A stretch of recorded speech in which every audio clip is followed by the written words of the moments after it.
Alhamdulillahilladzi qala fi kitabihil karim. A'udzu billahi minasyaitonir rajim. Bismillahirrahmanirrahim. Wa ankihul ayama min ibadikum wa imaikum. Wassalatu wassalamu ala asrofil mursalin Sayyidina Muhammadin wa ala alihi wa sahbihi ajmain, amma ba'd.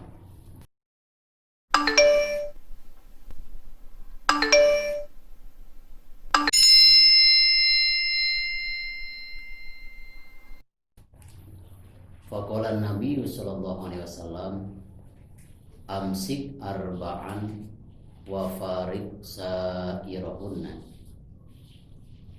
Setelah saya panjatkan puja beserta syukur kehadirat Allah Subhanahu wa taala, selawat beserta salam semoga selalu terlimpah atas junjungan kita Nabi besar Muhammad sallallahu alaihi wasallam. Kita lanjutkan bahasan kita kali ini, yaitu babul munakahat, masih membahas tentang arkanun nikah. Yang kedua yaitu ada jawaz. Jawaz itu calon mempelai pria. Di sini ada letak perbedaan antara calon mempelai wanita dan calon mempelai pria. Kalau calon mempelai wanita diharuskan kemarin hulwun min nikahin wahidatin, harus terbebas, tidak ada hubungan pernikahan dengan yang lain, juga harus terbebas dari masa-masa idah. Kalau laki-laki calon mempelai pria ini tidak disyaratkan bebas dari hubungan pernikahan dengan wanita lain, walaupun si laki-laki tersebut masih ada hubungan pernikahan dengan wanita yang lain, maka sah untuk menikah yang kedua, tiga, dan yang keempat. Salah satu persyaratan daripada calon mempelai pria adalah ta'yin, harus jelas. Yang dimaksud harus jelas ini ketika si wali mengijabkan. Misalkan ada dua orang laki-laki di hadapan penghulu, adik dan kakak, satu calon mempelai pria dan keduanya misalkan saudara calon mempelai pria, sehingga si wali ini mengijabkannya harus ta'yin. Jangan begini contohnya, ya Anu bin Anu, wahai Anu bin Anu, saya nikahkan ya, kepada salah satu dari kalian putri kandung saya dengan memakai mas kawin Anu dibayar tunai.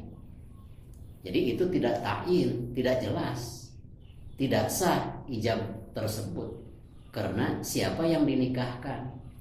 Tadi dalam ijabnya, saya nikahkan kepada salah satu dari kalian kepada putri kandung saya, itu tidak boleh karena tidak ta'yin. Yang kedua, persyaratan daripada calon mempelai pria ini sama dengan perempuan. Jadi ada muharramiyah, tidak ada hubungan nasab, juga tidak ada hubungan sesusu. Yang keempatnya adalah diantaranya harus muslim.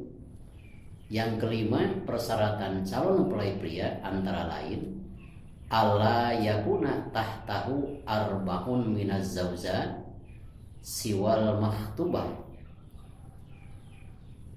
Untuk sahnya seorang pria menikahi istri, disyaratkan si laki-laki tersebut tidak mempunyai istri lebih dari 4. Maksudnya, apabila seorang pria melakukan akad yang kelima kali, yang 4 itu masih belum dicerai, masih ada hubungan pernikahan, maka akad yang kelima itu dianggap tidak sah karena tidak memenuhi persyaratan. Ini salah satu dasar hukumnya. Zaman baginda Nabi Shallallahu Alaihi Wasallam ada seorang pria yang sudah menikah 4 dan mempunyai istri 4. Tiba-tiba datang, ya Rasulullah, saya ingin menikah lagi. Jawab Rasul, yang berapa kali? Saya udah punya istri 4, masih empat-empatnya masih berhubungan dengan saya, dengan arti belum dicerai. Apakah saya boleh menikah yang kelima kali? Jawab Rasulullah SAW dengan singkat, amsik arba'an wa farik sa'irohunna.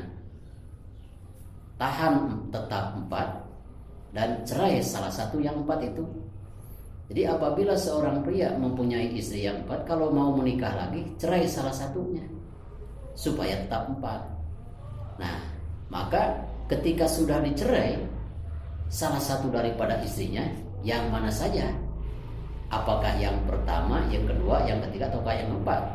Ketika akad itu, ya, ketika akad itu berarti tetap istrinya, ya, masih 4, walaupun akadnya yang kelima. Karena apa? Berarti istrinya baru 3, yang satu udah dicerai. Itulah hebat-hebatnya Rasulullah SAW memberikan fatwa dengan singkat. Jadi kalau si laki-laki mempunyai istri 4 melakukan akad yang kelima belum dicerai salah satunya, itu hukumnya tidak sah pernikahan tersebut. Ya. Ada lagi misalkan ada keterangan kanat syari'atu Musa tahallalan nisa min ghairi hasrin. Lain lagi dengan syariat Nabi Musa alaihissalam.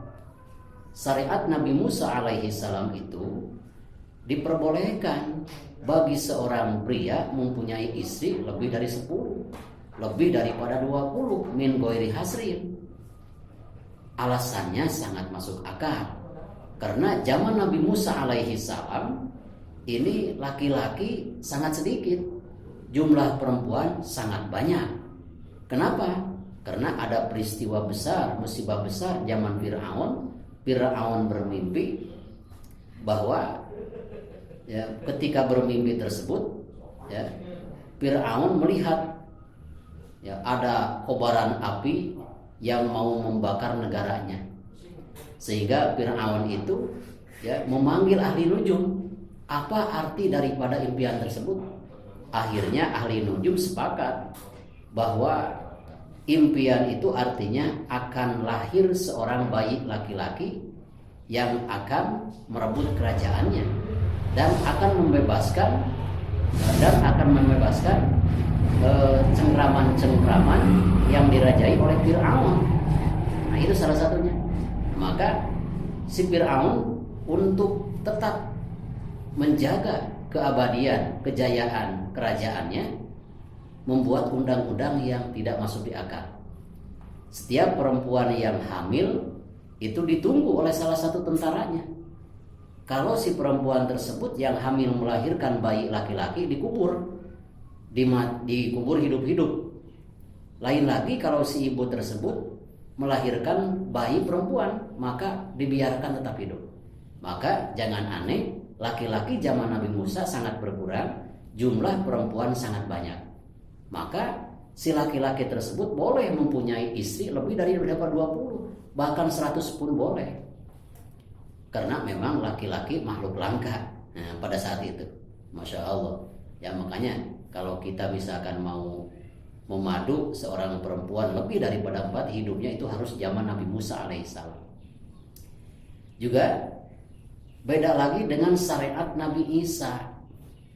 Syariat Nabi Isa itu kanat syariatu Isa alaihissalam tumnahu ghairul wahid.